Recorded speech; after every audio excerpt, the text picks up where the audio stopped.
Is military food really as bad as they say? How does it compare to real food? To find out, we got your favorite lab rat and put him back on a meal of MREs with a couple of the cheapest boxes we could find on eBay. Challenge start. Manufacture date November 2010. Inspection/test date April 2013. Shelf life 7 years. That's what the outside of the cases of MREs that I had shipped to me says. When questioned, the infographics legal team said that shelf life indications were a, quote, estimate, end quote, and that their research had shown I should be fine. They also made me sign a waiver, which seems to fly in the face of you'll be fine. Other than that last super sketchy potential expiration date, this next month is set to be a blast from the past. These meals were manufactured right around when I left the military, so I'm pretty familiar with them. I hadn't even touched an MRE in 13 years, but if my memory serves right, they were actually pretty good. Or at least I remember enjoying them, though that might have been due to a lack of options, I'm not sure.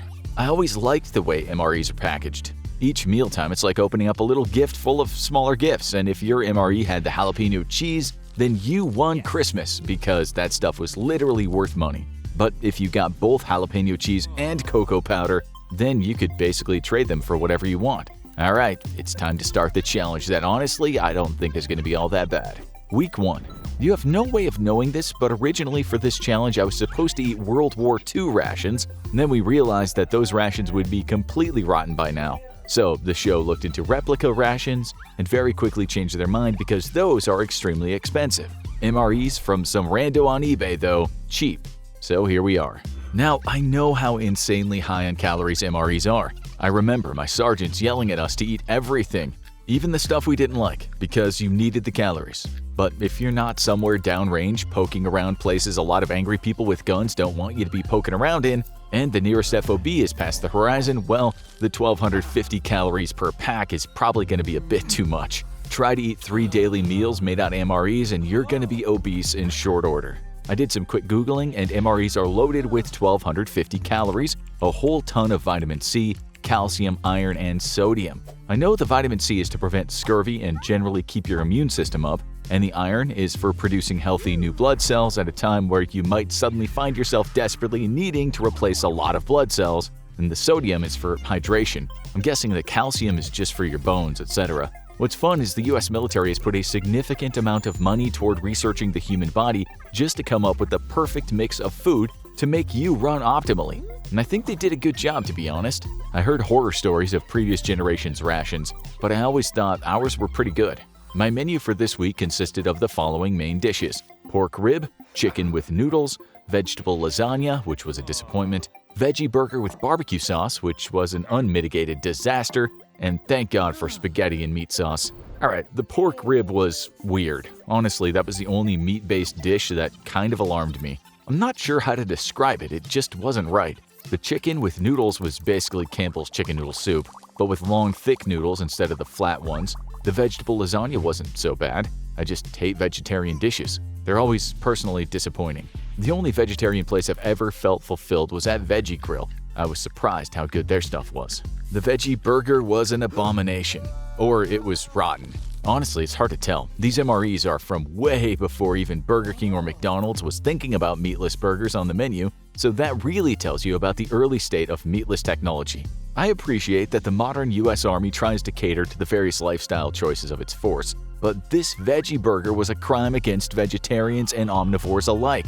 The thing was a war crime. If I'd given this MRE out back when we used to give them out to kids and women and stuff, I'd have been prosecuted at The Hague for war crimes. You're definitely not getting the best flavors when you're eating an MRE, and one will never compare it to home-cooked spaghetti, but you know what? When you're out in the field and your shirt is caked in salt because of how much you've been sweating, these things are pretty good, especially compared to the garbage we used to eat in Vietnam or earlier, or the crap that the Russians still have to eat today. Thank God this wasn't a challenge to eat Russian rations. Inside each MRE pouch, you've got the water-activated heater, which used to blow the brains out of our local partners who'd never seen such a thing before. But each MRE comes with a candy, and weirdly every one this week was M&M's. I mean, M&M's good, I'm just not expecting it every day, twice a day. And then you usually got a complimentary dish to the main cuisine, like Mexican rice, beans, fruit, etc. The veggie burger had a pack of fruit, surprisingly still edible. Besides that, You'll have some kind of complement like cheese spread, pound cake, cornbread, crackers, or energy bars of some type. The cheese spread came in 2 varieties, normal and jalapeno. I knew dudes who would keep running tabs of who owed how much as soon as we got stateside for jalapeno cheese or cocoa powder trades. The powder is from the drink, each one has some kind of flavored drink.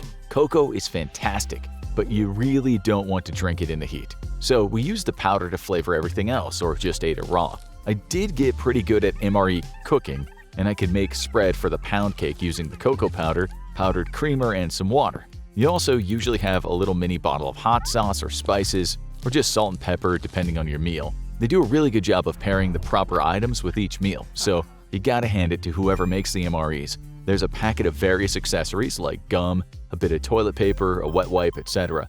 They used to give out cigarettes, but if I remember right, that stopped shortly after the Vietnam War.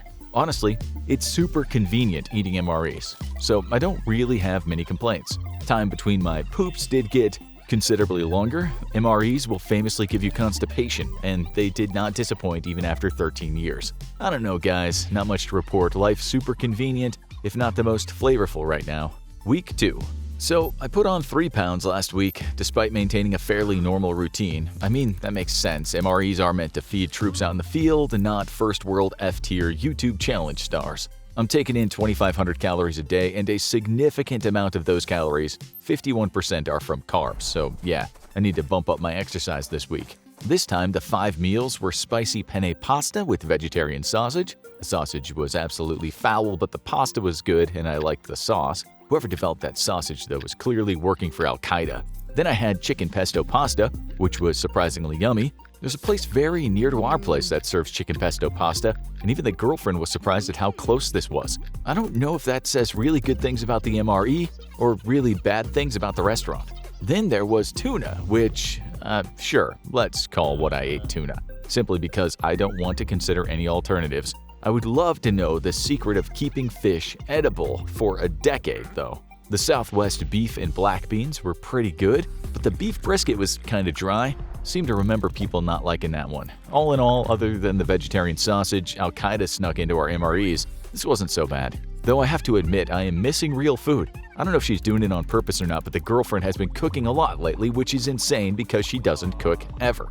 I do all the cooking because I'm a strong, independent 21st century man. So yeah, I'm starting to miss real food. Also, that beef brisket came with this package labeled butter granules, and well, I didn't touch that. I don't know if butter is supposed to granule, but nothing about what I saw there looked like something God would want his children to eat. Those butter granules can go right back to Satan where they belong. In other news, I have slowed but not stopped the weight gain. This is pretty serious. I put on 1.5 pounds over the 3 I previously had on. Now, I know nobody's gonna like hearing this, but I'm confident at least 1 pound of that is temporary weight that will soon cease to be. I'm constipated is what I'm saying. This isn't exactly a revelation for anyone who's eaten loads of MREs before. I am not looking forward to dealing with the business end of this coming exchange. Weeks 3 and 4.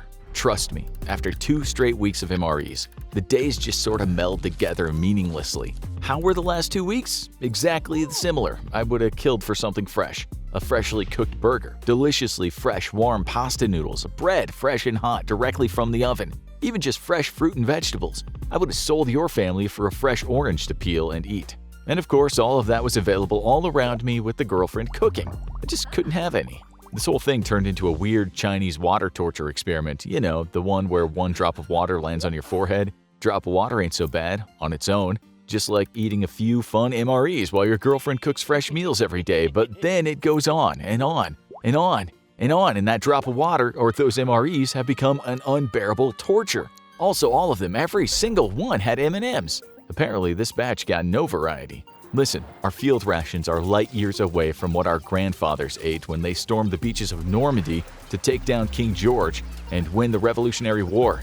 I acknowledge that, and overall, to be perfectly honest, they're probably as good as what a lonely bachelor is probably capable of cooking. But when you're eating them every single day, on and on, I'm pretty confident even the army knows that that's bad because we got frequent hot meals. Talk about a morale killer.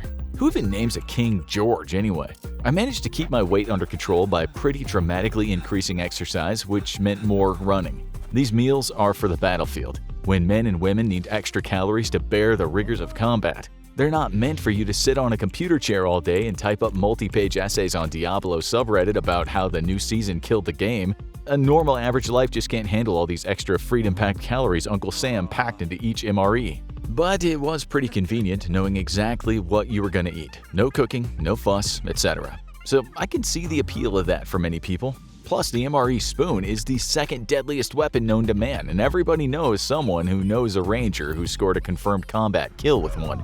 All in all, the variety is good. The little treats and add-ons are excellent, though they no longer come with the cigarettes of the Vietnam and World War II era. The heating pouch is an excellent touch, ensuring that just in a few minutes you can have a nice hot meal without needing to light a fire. Whoever invented it is a real good boy, the bestest boy even. Ultimately though, an actually cooked hot meal has no comparison and never will. That's why any old vet's favorite memory is hot chow nights. Now, go check out Surviving 72 Hours Alone, or click this other video instead.